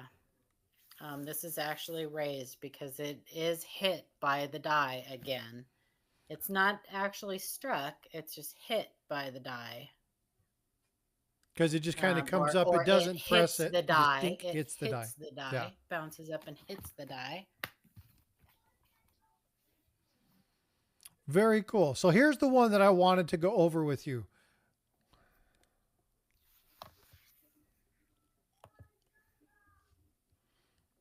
This one requires a little bit more explanation. Hang on, which one? Oh, I gotta go over to the YouTube. One sec. Yeah, the way I have it set up, it'll show double on the vertical side. So yeah, you don't see very often. You really don't see very often.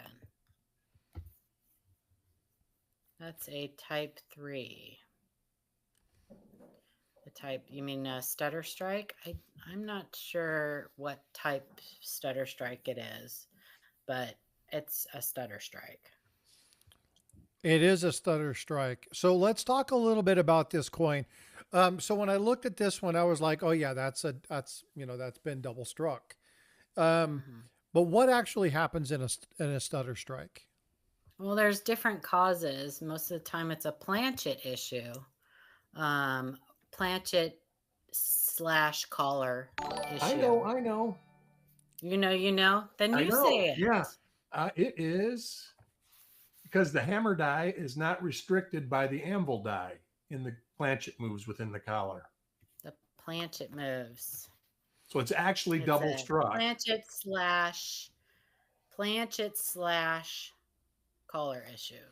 Tiger with the $5 super chat and 5 gifted memberships. Thank you so much, Tiger. It occurs when the hammer die makes transient contact with the planchet without there being any resistance provided by the anvil die. So the resistance. Oftentimes there's an issue with the collar gets. That was what provided the resistance. That's why you see the collar up here twice. So that's where it got the resistance to do the strike. Yeah, sometimes it's just like a little piece of metal or something gets stuck in so the collar is actually on the collar die is actually kind of on a I always have to take a second and remember what it's called. It's a little thing that turns and kind of pushes it up and lets it fall up. Lets it go up and fall back down, go up and fall back down. It is called not a peg. Oh my gosh. Anyway, I never can remember. No, it's called a finger cam. A cam. It's a cam. It's on a little cam, and if that collar does not either fully employ or deploy, sometimes there can be a piece of metal or debris or something that gets stuck there and it causes it to be stuck, basically. See, the interesting thing would be to look at the obverse of this coin, and chances are there's no damage on the obverse. Yeah. Because the actual stutter strike was the second strike. One-sided. Yes. Yeah, it's usually just a one-sided issue, much like a misalignment. But yeah, it's not something seen very often. I didn't know what it was. You see more often that's kind of along the lines, kind of is like a tilted partial collar, or you see those more often than you do these. A picture of the whole coin would actually be very helpful here. Yeah. This would be the case where I would want to see that. And again, that goes back to common misconceptions rather, that I want to address when looking at photos of a single coin. One of the primary reasons for doing this, and as I sit on Livecoin Q&A as a mod, and I watch people talk and I listen to them talk week after week after week about what's going on, I see certain things constantly being sent in or being discussed about coins where people don't take very good photos, or they send one photo and say, what do you think? Right. That is the worst question ever. It's What's important. your opinion? It's important that you see really good quality photos. Now, I liked this photo because it shows very clearly exactly what it is that you're looking at. But it does. But the person taking that photograph had the entire coin to look at. So they actually had the coin to diagnose. They just took pictures of the area that it mostly pertains to, the damage or the error or whatever they're photographing. So right, but again, it's different. Like if I take a single photo of something that I think is relevant and I send it in, they don't have the coin in hand. So it's going to be more difficult for them to help me diagnose what it is. Okay. So it's very important. What I want people to do is, I see shorts all the time, and I'm guilty of it when I first started, of doing the exact same thing. take one photo and say, this amazing coin. And I didn't even really know what I was looking at. So it's really important to look at things and say, well, how do they know that's what that is? I mean, really, how do they know? In this case, it's pretty obvious. In the double die 1974D half dollar, very obvious, exactly what we were looking for. Some of them, like the very first photo, not so much. You need additional ones. So again, the whole purpose of this is to be able to look at it. But again, looking at misconceptions that you can identify a coin from a single photo. It's very important that you have good quality photos of the entire coin if you're going to be sending it off for somebody else to help you identify what it is on your coin. And here's the thing about this site. I have a feeling that a lot of these photos were actually taken with film cameras and not digital cameras. So that is a lot of the reasoning behind there not being enough photographic evidence to actually determine what's going on. Because the people that wrote this website, they know what's going on. Yeah. So they're just showing a little brief example of stuff. So it's not very educational in the terms that this is what you're looking for. It is, this is what this is. And the reason we're telling you that is because we know it already.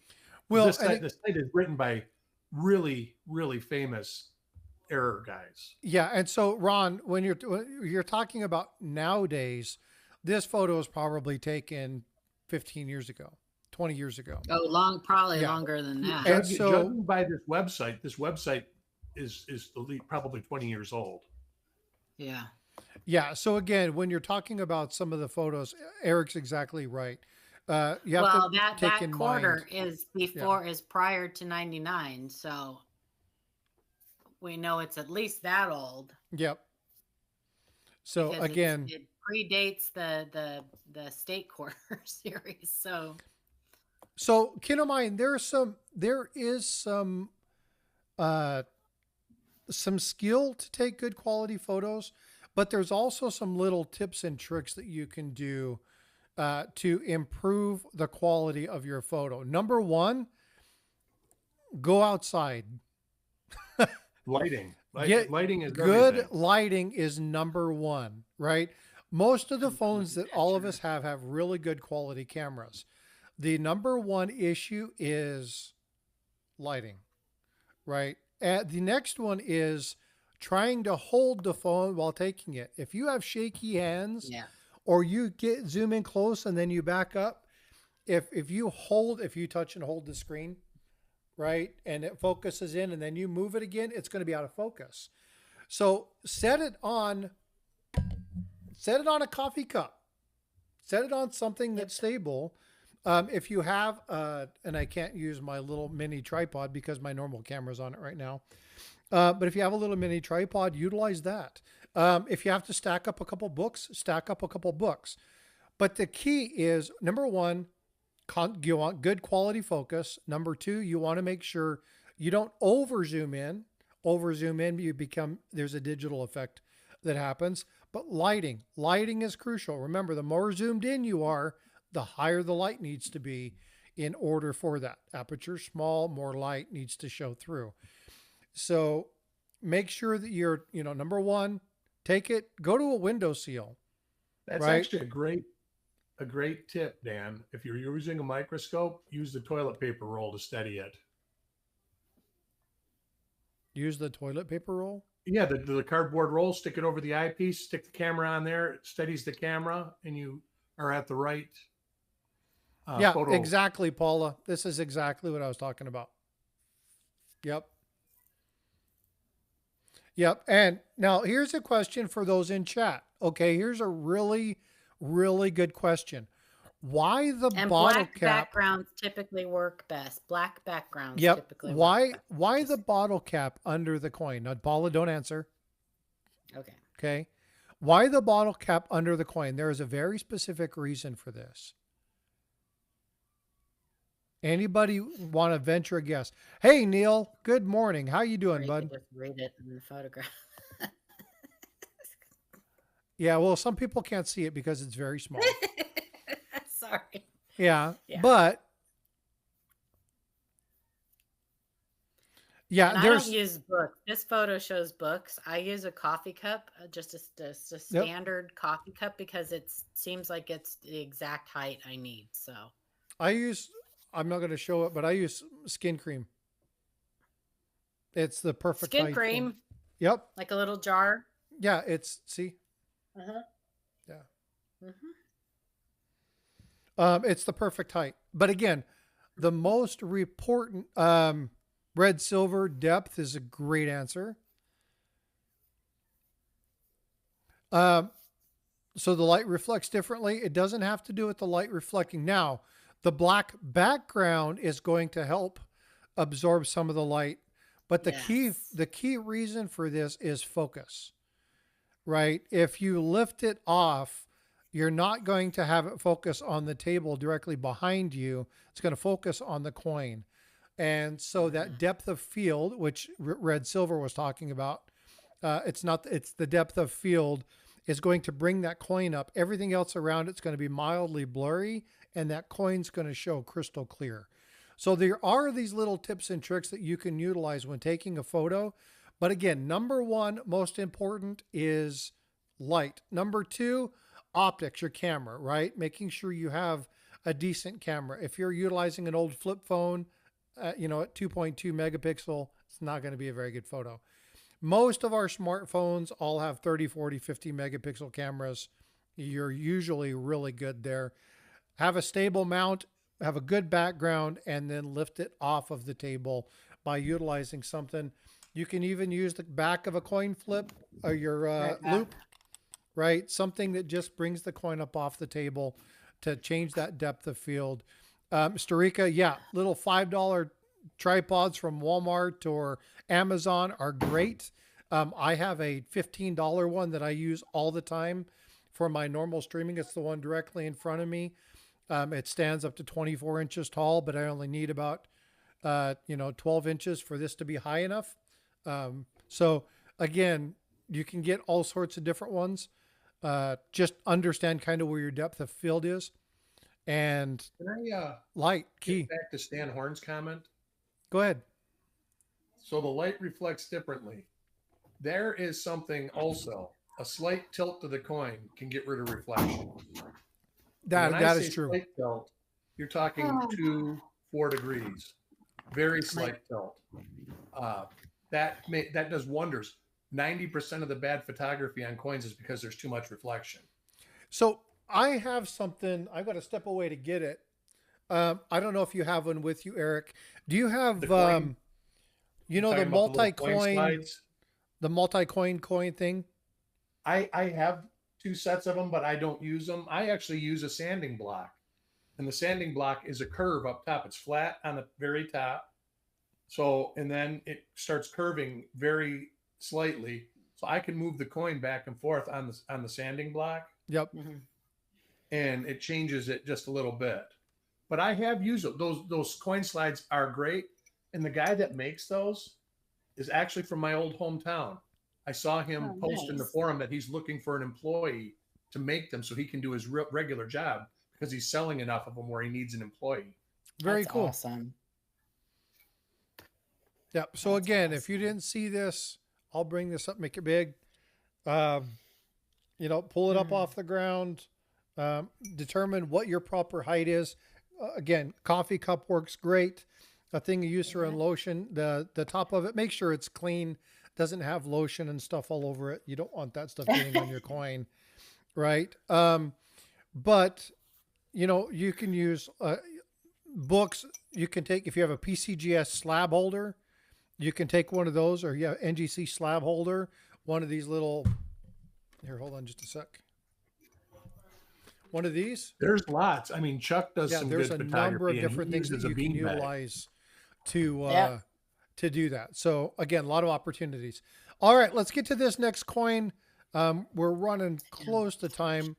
This one's going to stand out. I think everybody should get this one pretty clearly.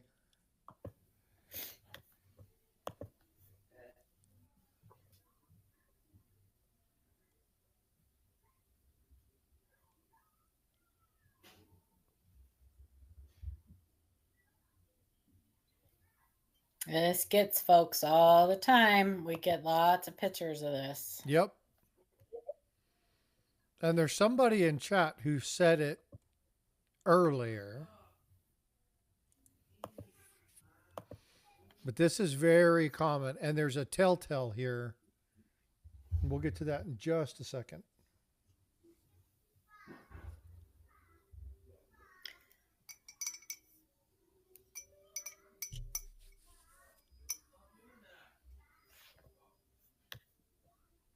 My son's cooking Sally right now. That's why I sighed. Cooking what? Sally, the pig he bought at the fair. Oh. Nice. Cooking some bacon. He's cooking some Sally bacon. God, that just reminded me of my wife's story. She's retired, and it still bothers her that her dad sold her pig and fed the family with it. Well, Yeah. I would have been a lot better had my son not introduced me to her. Yeah, well, that's it. She had 2 pet pigs, and they couldn't get them on the trailer to take them to the slaughterhouse. So she actually said, "Oh, come on, Blackie, come on, Spot," and get them up on the trailer. And we're taking them to slaughter. She didn't even know what slaughter was. She was like 5 years old. And they told her, "We're taking them to slaughter." And then, of course, they're eating pork chops. And hey, Blue Ridge is in. They're like, "Oh." And then, of course, her dad's cruel. Says, "Oh, Blackie's on your plate." Good morning, Sean. How are you, sir? Where's he? Is he in portrait? He's in portrait mode. Oh, who let that guy in? What's going on, brother? Thanks for coming in. Appreciate it. Yeah, so Paula, let's talk about this one. You guys see this a lot on Livecoin Q&A. This has been something that has shown up quite a bit. Yeah, just another form of machine doubling. Anthony said it. Yeah, this is push doubling. This is something, again, something that is seen quite frequently. I'm sure you guys get hundreds of emails on that. Yeah, we get lots and lots of different. But now there, like I said, this, I don't know if it was this one or what year it was that was actually listed as a doubled die. I actually don't think it was this. I think it was 1960. There was some listed in 1960. That it was a really extreme example of it too. But they finally delisted it. Now I had a photo, and I don't know what I did with it. I think I was removing another slide, and I deleted my Overton photo because there's an Overton cap bust Overton that is actually owned by Coin Crew that I had, if you guys remember, last year at Tulsa. And that had very similar features to this, but that was truly doubled. And there were some things that really stood out. One of the key elements, again, is it's not the shelf, right? This has a very shelf-like appearance. If you look at the T, the Y, the R on Liberty, you'll see again those devices. It takes away from the design element. It's not additive. Also, you cannot compare hub doubling now to doubled dies back then, because much of the design back then was hand punched into the dies by hand. So the doubling is going to look completely different than what we get. But again, that goes to all of it on the hub. That goes to understanding minting process. And when things changed and when technology changed. Again, when you're talking about overdates, things like that. 1909 is a key in understanding overdates and when overdates no longer became a thing. You talk about the Repunched mint marks, 1989. So understanding those key dates are extremely important, right? Looking at that information. But again, when you look at this, again, this is something that's going to see, if somebody saw this, they'd look at this and go, oh yeah, that's clearly doubling. But you have to look, and again, look at those devices. You're looking over here on that left-hand side of the Y, you can see that. Number one, you can't see the serifs, but you can see how that little small element sits on top of that total device. It subtracts from the overall element Look of how that Y. pointy his bottom lip is. Yeah. It really made that his bottom lip look pointy as opposed to its normal, nice, rounded His nice, beautiful, pouty shape. lips. His pouty lips. Yeah, but again, so you'll see that when you see this kind of stuff, remember that a double die, whether it be hub doubling or double die itself, it's additive, right? It's adding to the overall look of it. This is taking away from that relief. Now And that so- T on that Liberty looks kind of interesting to me, but it may just be the plating. It's the movement of the plating. It's still the push doubling.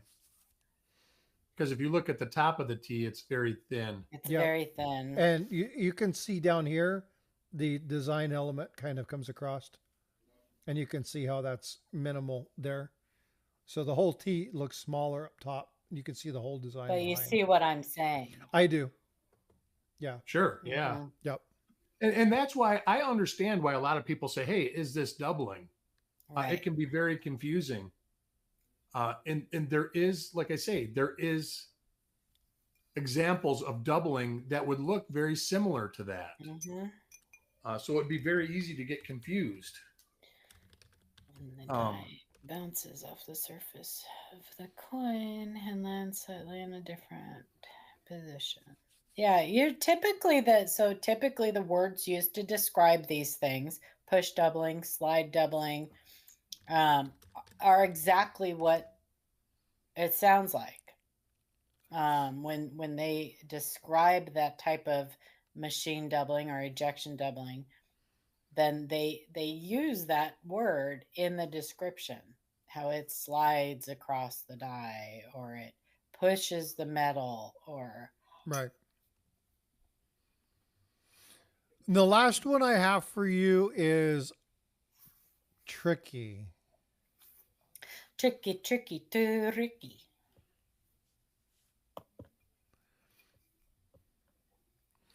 I have trouble seeing the TY and other things, but I can guess I can always play them at damage. They look very tricky to me. Wow. Too early for tricks. Okay, Paula. Okay. Tricky. It's tricky to rock around. That's a good I'm song. getting all old school here. Now I'm going to have that stuck in my head. Thank you. Yeah, just don't sing it too many times or I'll get a strike. Okay, that's right. That's so silly if we're singing it like that. It really is a dumb, seems very silly to me. Like, it happened to those Chuck. artists want you to be singing. Happened to Chuck. That's right. Yep. And he sings way better than me. So style has nothing to do with it. All right. Die deterioration doubling is what Anthony says. Yeah. DDO and machine doubling, says Stan Horn. Come on, Blue Ridge, if you're in, fire away, brother. Like the whistle in the rock song once you hear it. Yeah, exactly.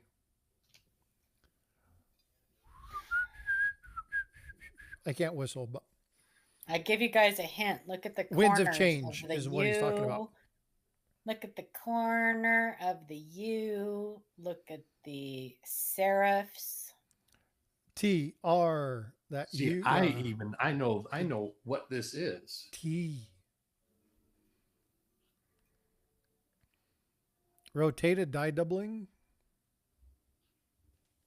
Don't overthink it. Yeah, so you're talking about Scorpion's winds of change, right? That's logic.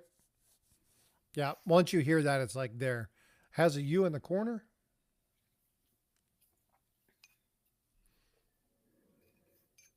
Double struck in collar. All right, Eric, you said you know what it is. Let's. I do know what it is. I actually have this coin. It is a double die, and it is DDO number 4. FS. Well, it's actually an FS. The reverse is actually an FS listed coin, which is weird. Very weird. Yeah. It is FS 101 if it's stage B, and it's FS 102 if it's stage C or D. It looks like at the 34, but It's a 1946 P. 1946 Rosie dime. I Blue actually Ridge. recognize that. Hey, Paula. When he What? showed Blue me. Ridge says it's a bifurcated plane issue. Bifurcated plane. It is. It's very obtuse. It's obtuse, yeah. Oh, that's hilarious. Her and the It's bifurcated. Yeah, obtuse. that's funny. So yeah, that's exactly what it is, Eric. Yeah, really cool. Now the issue with this is what it is. It's sexy. it's a good looking coin. But again, when you're talking about it, you're looking at additive, right? Nothing is taken away from the previous one. Now, there are some, you'll see some mechanical doubling that look very similar to this. So you have to know what you're looking for. But the key, and she was giving you clues, is look at the serifs. Look at the T, the lower portion of the R, the S's. I mean, look at that T there. So Yeah, this is pivoted hub doubling, by the way. This is sexy. yeah, very cool. Anthony says, I thought you said it was tough, so I overthought it. Well, but a lot of people would look at this and say it is mechanical doubling. It looks kind of worn. It's an older coin. Well, if you look at this, it almost looks like there is mechanical doubling on the coin. If you look at the top of the N, technically that's the doubling though. But I could see where somebody would say, right here, it could be mechanical doubling. And here's another thing. There are doubled dies. Well, have if you machine look next to doubling. if you look to the left of the T, Of the T, that's right. yeah, there's now I probably would have called that more die deterioration than But there's 69S double die number 1 cents that have yes. machine Yep. doubling on them. Yep. Mm-hmm. and I showed this picture earlier. Okay, again, 1951. You see that this coin has, it is a double die, but it also has that area in red, right? That is the machine or that ejection doubling. So you'll see that that shelf-like appearance. You see the other reliefs are high. They look the same.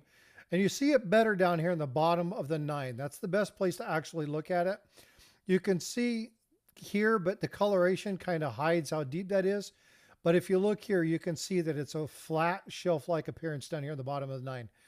And that's the kind of place to look at. But you can see that this has all three: normal relief, doubled die, and then the ejection doubling.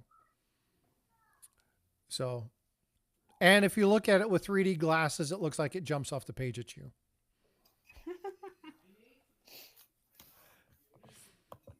So really cool stuff. But again, so folks, that's all I had on that particular item.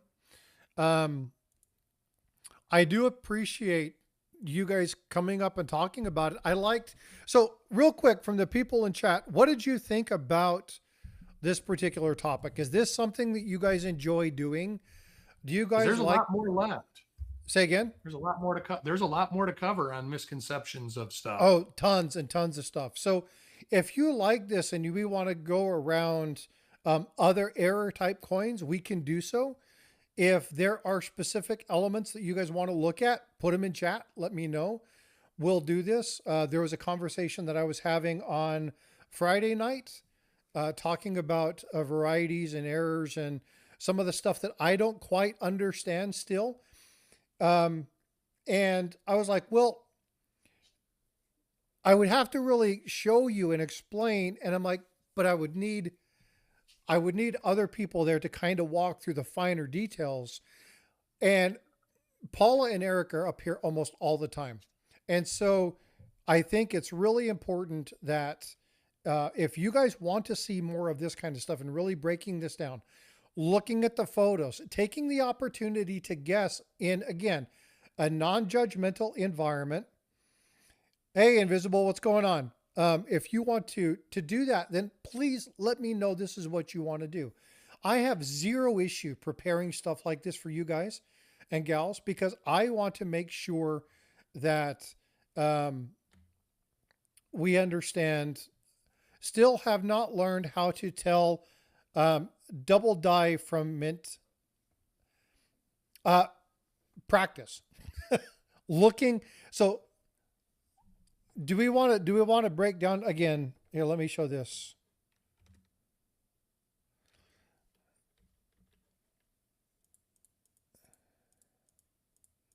We'll go back to this one. I love this photo. So again, when you're talking, this is to red silver.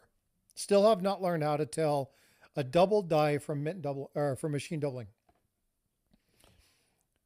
Look at how thick this is, right? So when you put these things together, you're looking at the overall thickness of this coin, or of this element on the relief. Okay, you see how thick that is. See how thick that T looks. There's nothing detracting. So you see this T here. That's the normal design, and then you see the addition, right? You'll see the serifs here. There's two serifs. You'll see it down here in the R. Up here in the U, the S, the T, it's very, very clear. You look, you can't see the 4 down here in the 4. You would see here and on the bottom right hand corner of the 4. This is all additive. It's very thick, right? But you see the full design in that particular coin. Whereas when you're looking at this one, which is the mechanical doubling, you can see that it detracts from the overall design. And again, where Paula was talking about taking the black magic marker and filling this in, it would just be a normal 8, right? Thickness is always the case in a double die, kin of mine. Most of the time. Most of the time. That was the 56D that I showed you. We'll pull that 56. Oh, I got you. Now, I have issues. There are exceptions to the rules. Like with the eye. Well, no. Well, here, let me find another one. Are you still there, Paula? She went to go eat some masali. No, I'm still here. Let me find this one. I know that this is a pretty good example of one. Oh, here's one right here. Oh, that's not a good picture of it. All right here. He's going to pull that up. Yeah, it may not make it extra thick, but it will add to it. Yeah. It adds to it. There will be a thickening of the device. Now, it may not look like this, right? It may not be that clear. This is a beautiful example. Incuse hub doubling. Incuse hub doubling does the opposite. Yeah, Incuse makes it skinnier and anorexic looking. Yes, it does. All right, let me see. So actually, if this 1989 were Incuse, no, you wouldn't see a secondary. You wouldn't see a secondary. It would just look really skinny. There would be no secondary image. It would you just wouldn't be see that. Thin and distorted. Yeah, you wouldn't see the outside. You just see like this. Okay, you're gonna have to zoom. There you go. Perfect. Under the B there. There's multiple. There's probably under the B. Over the look under the B right here. Under the B. But it still adds to it. Right. It always adds to the dimension. Yeah. That is the one thing. Like the 56D I showed, it had the little like cut under the 9. That added to the 9. You can see there's nothing missing from this B going around. It's full. This adds. And some of them have it below the E and the tip of the I and the tip of the R. There's even another 58D. There's multiple dates that have this type of doubling. Yeah, but again, right, the whole key in this is that it's additive, right? Yeah, my thing was, it's not, this is kind of a shelf. Like if you were to look at it from the side, somebody could very easily confuse this for machine doubling, even though machine doubling would most likely be all the way across the board on all the bottoms of all the letters and on the inside of the B up here. and then the inside Right. of the E. Chances are it would be all over. So yes. Yeah, because typically hub doubling is equal relief, but on those like Eric's showing, it's just kind of a kiss that happens. A lot like that RPM that we saw. Yeah, It's and just a lot kind of of a class 4. little. So when Frosty said doubled Mhm. eyelids, our class 4, they look a little different, but technically it's the Yeah. same kind of doubling. And you also see them on the T of Trust in a lot of years, like 52D has some that are on the T of Trust. 42D has some that are on the T of Trust and on like the 2 in the 4 of the date that are kind of just like this. So there are exceptions to the rule, but for the most part, the dimensions will be the same. The doubling will be as high as the doubling everywhere else. Yep. And this is the peck and kiss photo that she was talking about with the RPM. Little kiss. Yep. So, but again, and folks, I have no expectation that at the end of this stream that you guys will become experts in double dice. There is so keep much practicing to learn. I have expectations of that. Not Yeah, expert everybody has a different learning curve. Everybody does. Some people catch on to it faster than others, just like riding a bike. Some Yep. people need to have training wheels for a lot longer than other people. Some Yeah, people my just jump advice right. is always Yeah, the I same. mean, Just keep doing it. Keep doing it. Keep doing Yep. it. Keep doing it. The more you do it, Mhm. the easier it gets. The easier it gets, the more stuff you're going to find. And you're not going to get rich. I mean, that's a misconception we can address here. The chances of you getting rich from looking at coins is very, very slim. that's a huge Yep. misconception.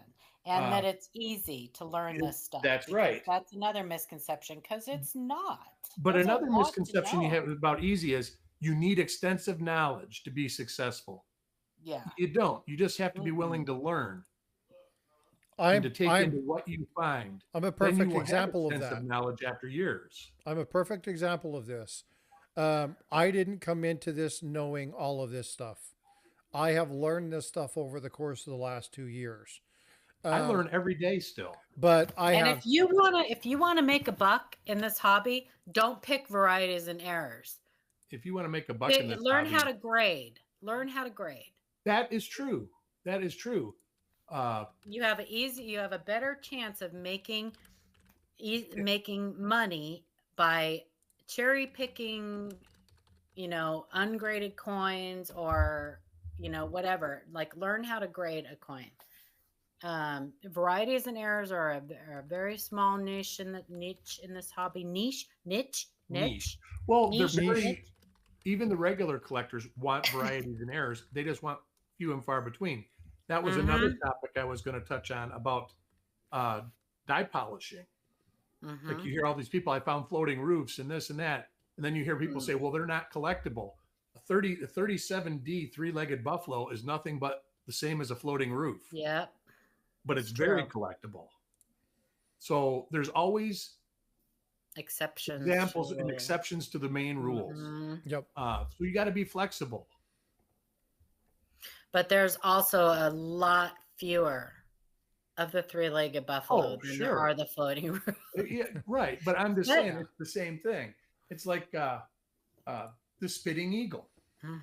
There's people that love them and think that they're collectible and this and that. They're all over the place. The speared buffalo, it was nothing but a die crack.